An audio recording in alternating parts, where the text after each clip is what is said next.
Ayunan pedang pasukan muslimin berdenting melawan Imperium Romawi. Bagi umat muslim, pertempuran ini adalah pembuktian pada Romawi bahwa harga diri Islam tidak bisa direndahkan. Di bawah komando Khalifah Harun ar-Rasyid, pasukan muslimin dengan gagah berani mengalahkan pasukan Romawi. Disinilah Harun ar-Rasyid benar-benar membuktikan kepada catatan sejarah dunia, prestasi Islam mampu menguasai peradaban dunia. Tak mengherankan, Islam mampu tumbuh besar di tangan seorang Harun ar-Rasyid. Sebab ia lahir dan tumbuh dengan latar belakang pendidikan yang mumpuni yang diberikan oleh keluarga besarnya, keluarga Bani Abbasiyah. Bekal pendidikan yang kuat tersebut ia tanamkan kepada dua generasi penerus roda kekhalifahan Abbasiyah, Al-Amin dan Al-Ma'mun. Meski ia disibukkan dengan tugas-tugas kenegaraan, Harun ar-Rasyid tidak lalai menjalankan peran pentingnya sebagai seorang ayah. Di balik prestasinya membangun kekhalifahan, sejarah mencatat Harun ar-Rasyid juga mempunyai konsep pendidikan terbaik untuk anak-anaknya. Harun ar-Rasyid sebagai seorang khalifah sekaligus seorang ayah sangat fokus serius di tengah semua kesibukannya, sehingga tidak pernah ada alasan bagi kita semua para ayah untuk beralasan dengan kesibukan kita bahwa mendidik generasi adalah merupakan kewajiban seorang ayah. Harun ar-Rasyid, bagaimana tidak, seorang khalifah dengan bentangan wilayah kekuasaannya sangat luas. Ya, kalau kita konversi dengan negara, puluhan negara ada hari ini ada di bawah kekuasaan Harun ar-Rasyid, tapi tidak ada alasan untuk dia tidak menyiapkan generasi berikutnya. Ini pesan besar dari seorang Harun ar-Rasyid untuk kita. Seperti itu pun ketika Harun ar-Rasyid menyerahkan pendidikan anaknya kepada seorang guru, dia tidak menyerahkan begitu saja.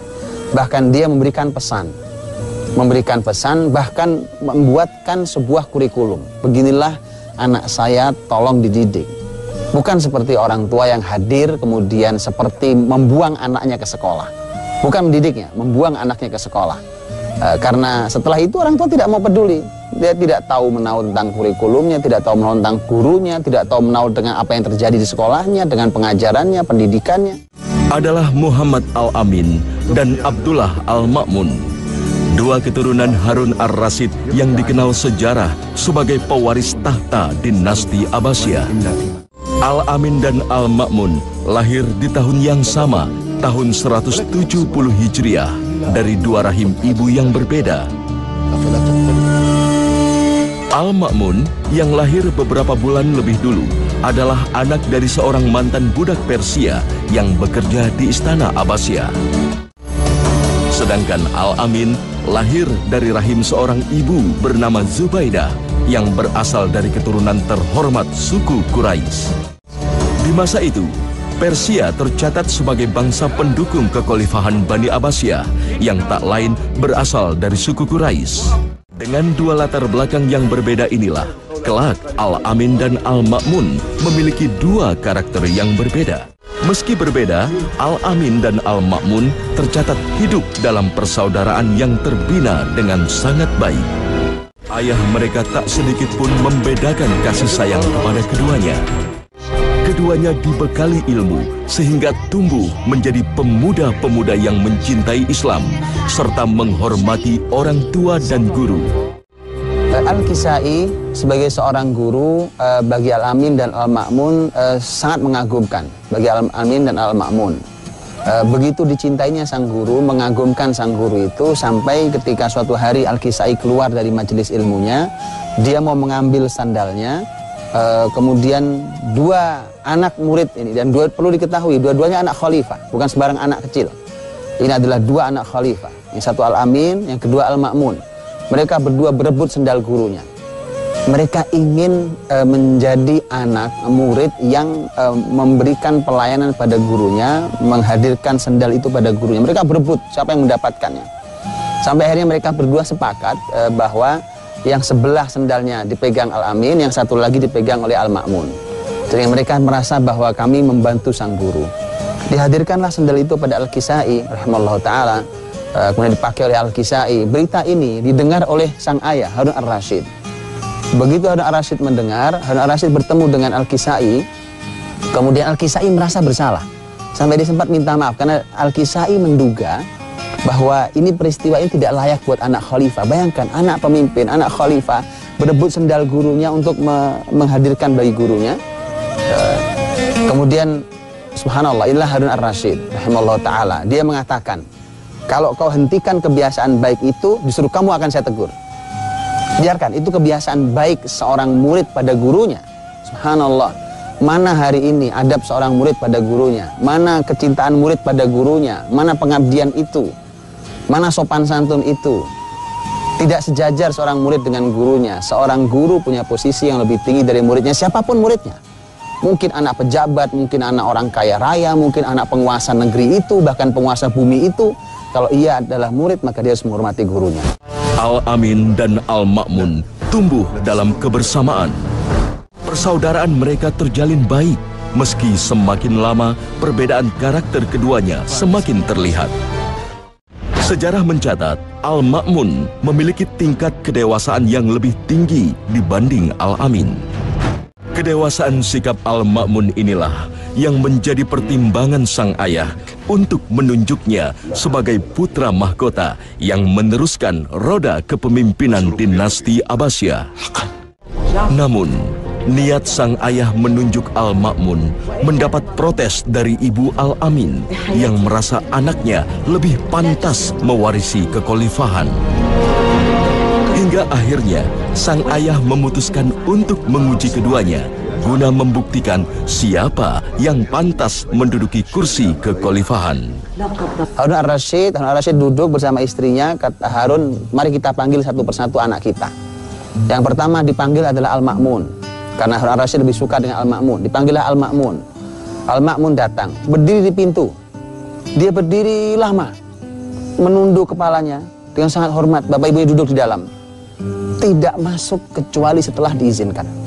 Begitu diizinkan, setelah berdiri lama menunduk kepalanya, diizinkan baru dia masuk. Begitu masuk, dia berjalan merendahkan jalannya, bahkan disebutkan berjalan agak jongkok gitu. Kemudian dia cium kepala ayahnya. Di Arab ini adalah penghormatan. Dia cium tangan ayahnya, setelah itu dia cium bundanya Zubaidah, walaupun bukan ibu kandungnya, sebagai sebuah penghormatan. Kemudian dia duduk bersimpuh di hadapan ayah dan ibunya. Kemudian Harun berkata, kata Harun, bagaimana menurutmu nak ketika aku ingin engkaulah nanti yang menjadi penggantiku? Al-Ma'mun ketika mendapatkan kalimat itu terkejut, bahkan dia sangat takut dan terkesan dan terlihat betul bahwa dia merasa menjadi beban. Kemudian dia mengatakan dengan bahasa yang sangat indah dan sopan, dia mengatakan, ayah, aku bukan orang yang tepat untuk ayah tunjuk. Berikan saja kepemimpinan ini pada saudaraku Al-Amin. Aku tidak layak untuk itu. Dalam dialog yang bahasanya sangat indah diuntai oleh seorang Al-Ma'mun, Al-Ma'mun kemudian diizinkan untuk pergi dan dia pun pergi.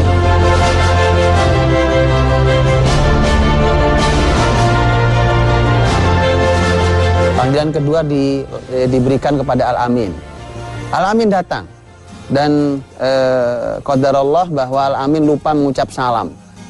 Masuk tanpa salam, dia berjalan dengan gaya angkuhnya, dengan pakaian indahnya itu. Kemudian dia masuk menemui kedua orang tuanya. Tidak ada basa-basi kesopanannya, tidak ada adab etikanya, bahkan dia lupa mengucap salam. Sampai Harun berkata, nak, bagaimana menurutmu kalau ayah ingin menunjukmu sebagai seorang pemimpin setelah aku, penggantiku? Kata Al-Amin, ya, apa ada orang yang lebih layak daripada aku? Berbeda sekali. Begitu langsung ayahnya mengatakan, sudah nak, cukup, keluarlah kamu. Begitu keluar, Harun berkata pada istri, sekarang kau sudah lihat? Kau sudah lihat kualitas anak kita berdua? Siapa yang lebih layak? Harun Ar-Rasyid mengeluarkan sebuah kalimat dahsyat. Dia katakan bahwa ini khilafah. Ini bukan masalah anak, ini khilafah yang kepemimpinan ini kelak aku ditanya di hadapan Allah, siapa yang menggantimu? Tak sesederhana yang kau bayangkan. Maka tetapi subhanallah, inilah wanita di hati laki-laki. Bahkan seorang Harun Ar-Rasyid, pemimpin teguh itu, pemimpin berprestasi itu, pemimpin yang kokoh itu, orang dengan ilmu yang sangat mumpuni, tapi dengan mendengarkan suara sang istri tercinta Zubaidah, luluh hati Harun Ar-Rasyid. Bahkan Harun Ar-Rasyid mengatakan, Tidak ada pilihan, bahkan istrinya pun sudah menyaksikan bahwa yang lebih hebat adalah Al-Ma'mun. Tetapi kata Harun Ar-Rasyid, tidak ada jalan kecuali aku harus menunjuk Al-Amin untuk menjadi penggantiku. Ajaib, tapi itulah arti suara wanita di hati sang suami tercinta. Dan begitulah Islam memposisikan wanita yang begitu mulia di hati suaminya. Dan begitulah suami yang mulia menghargai seorang istri. Untuk itulah bahaya, berhati-hatilah, bahkan walaupun pemimpinnya adalah suaminya, tapi bagi para istri yang mendampingi sang suami yang menjadi pemimpin, berhati-hatilah. Karena bisikan Anda yang lembut itu membuat suami bisa mengubah semua keputusannya. Kalau baik, dia baik. Masalahnya kalau dia tidak baik, nah itulah masalah bagi kepemimpinan suaminya. Maka selanjutnya, sang ayah mengumumkan kepada masyarakat bahwa kepemimpinannya akan dilanjutkan oleh Muhammad Al-Amin. وقد نويت هذه المرة أن أستخلف على بغداد وشؤون الخلافة ولي العهد محمد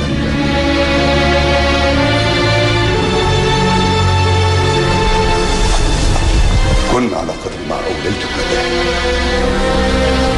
أرجو أن أكون عند حسن ظن أمير المؤمنين إن شاء الله. Sementara itu, Abdullah Al-Ma'mun diberikan kuasa penuh untuk memimpin wilayah timur di Khurasan dan sekitarnya. Keputusan sang khalifah inilah yang disesalkan para ahli sejarah. Bahwa dengan diberikannya Al-Ma'mun sebuah wilayah kekuasaan, akan muncul pihak ketiga yang memanfaatkan situasi untuk memicu konflik di antara keduanya. Setelah wafatnya sang ayah, kekuasaan seketika beralih ke pundak Al-Amin. Sementara itu Al-Ma'mun mengikuti wasiat sang ayah agar memimpin wilayah timur. Di tangan Al-Amin, kepemimpinan Islam tidak banyak mengalami peningkatan. Al-Amin tercatat hanya meneruskan kinerja sang ayah tanpa ada perluasan wilayah ataupun perbaikan di masanya. Dan benar saja, dengan diberikannya Al-Ma'mun kekuasaan penuh di wilayah Khurasan, muncul pihak-pihak yang memantik perselisihan di antara kedua bersaudara ini. Dengan mengusung isu perbedaan kesukuan, pihak-pihak yang hendak mengambil keuntungan mempengaruhi Al-Amin dan Al-Ma'mun. Hingga puncaknya, setelah 5 tahun berjalan, kepemimpinan Al-Amin pun terpaksa harus disudahi. Otomatis dia dinaikkan menjadi khalifah karena memang seperti itu. Al-Amin meninggal, maka Al-Ma'mun penggantinya. Al-Ma'mun berkata, begitu tahu Al-Amin meninggal, saya hari ini ingin berkata seperti Ali bin Abi Thalib radhiyallahu anhu saat menerima kabar wafatnya Utsman bin Affan radhiyallahu anhu, bahwa demi Allah saya tidak membunuhnya, saya juga tidak memerintahkannya, dan saya tidak ridho dengan ini. Setelah wafatnya Al-Amin, Al-Ma'mun kemudian dilantik menjadi khalifah pengganti di usia 28 tahun. Di masa kepemimpinan Abdullah Al-Ma'mun inilah, kebesaran Islam yang telah dibangun sang ayah berlanjut. Sebagai seorang yang sangat mencintai ilmu, ia memuliakan para ahli ilmu di atas pejabat-pejabat negara. Para ilmuwan diberikan ruang dan kebebasan untuk menghasilkan karya. Karya-karya yang lahir di masanya dihargai dengan nilai yang sangat tinggi. Al-Ma'mun kembali melanjutkan kebesaran Baitul Hikmah, perpustakaan pertama dan terbesar di dunia yang didirikan oleh ayahnya. Apa yang dilakukan oleh Al-Ma'mun bukanlah suatu hal yang mengherankan. Sebab sejak kecil, kecintaan Al-Ma'mun terhadap ilmu pengetahuan sudah terlihat. Ia begitu gemar mempelajari semua bidang ilmu pengetahuan. Hingga tak heran, semenjak ia memerintah, semua disiplin ilmu berkembang bebas karena ia menganggap semua ilmu berasal dari Allah Subhanahu wa Ta'ala. Al-Ma'mun juga membuat majelis ilmu untuk mendiskusikan ilmu dari berbagai bidang secara terbuka. Inilah yang menyebabkan berkembangnya ilmu secara bebas tanpa batas. Hingga tanpa disadari Al-Ma'mun, berbagai sekte dan aliran yang dinilai menyesatkan bebas berkembang di masanya.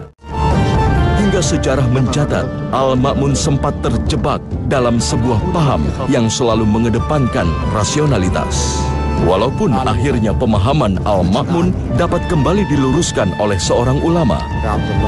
Masalah di Al-Ma'mun adalah Al-Ma'mun itu ingin menyatukan negara sampai hal-hal yang kecil, yang furu'iyat. Dia berpendapat bahwa hal yang kecil pun harus disatukan, tidak boleh sendiri-sendiri. Masalahnya adalah ini tidak tepat.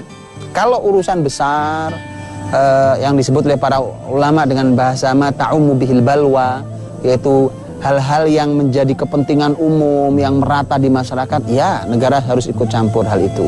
Karena apalagi ketika itu adalah wilayah yang rawan konflik. Tapi hal yang kecil di masyarakat biarkan, bahkan berbeda tidak ada masalah. Karena masyarakat juga harus belajar dewasa dan masyarakat pun bisa menyikapi hal yang kecil, asal bukan hal yang besar. Seperti yang terjadi pada ayahnya harusnya. Harun ar-Rasyid pernah menemui Imam Malik rahimahullah dan meminta agar madhab satu negara saat itu disatukan dengan kitab Muwatta. Tapi Imam Malik mengatakan tidak. Karena setiap para sahabat Nabi bertebaran di berbagai kota, berbagai negeri. Mereka masing-masing beristihad dan mereka semua benar, kata Imam Malik rahimahullah. Sehingga jangan paksakan kitab saya ini menjadi satu madhab yang kemudian memberangus yang lain, tidak. Dan kelapangan hati seorang ulama dengan ilmunya. Tapi ketika sampai di Al-Ma'mun ingin semua disatukan. 20 tahun Abdullah Al-Ma'mun memimpin, ilmu pengetahuan berkembang pesat di masanya.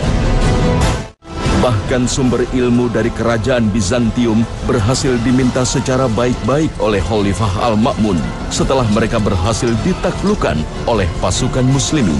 Tak ada penjarahan intelektual seperti yang dilakukan peradaban barat ketika menguasai dunia Islam. Perkembangan ilmu pengetahuan di berbagai bidang itulah yang kemudian menyihir kota Baghdad menjadi kota peradaban nomor 1 di dunia. Orang-orang dari berbagai penjuru dunia menjadikan Baghdad sebagai destinasi mereka menuntut ilmu. Ilmuwan-ilmuwan ternama lahir di masanya. Disinilah, di tangan Khalifah Al-Ma'mun, Islam berada di puncak kejayaan setelah mula peradaban dibangun ayahnya, Harun ar-Rasyid. Kegemilangan Baghdad sebagai kota Islam inilah yang kemudian menginspirasi perkembangan Eropa modern. Khalifah Al-Ma'mun wafat tahun 218 Hijriah di usia 48 tahun.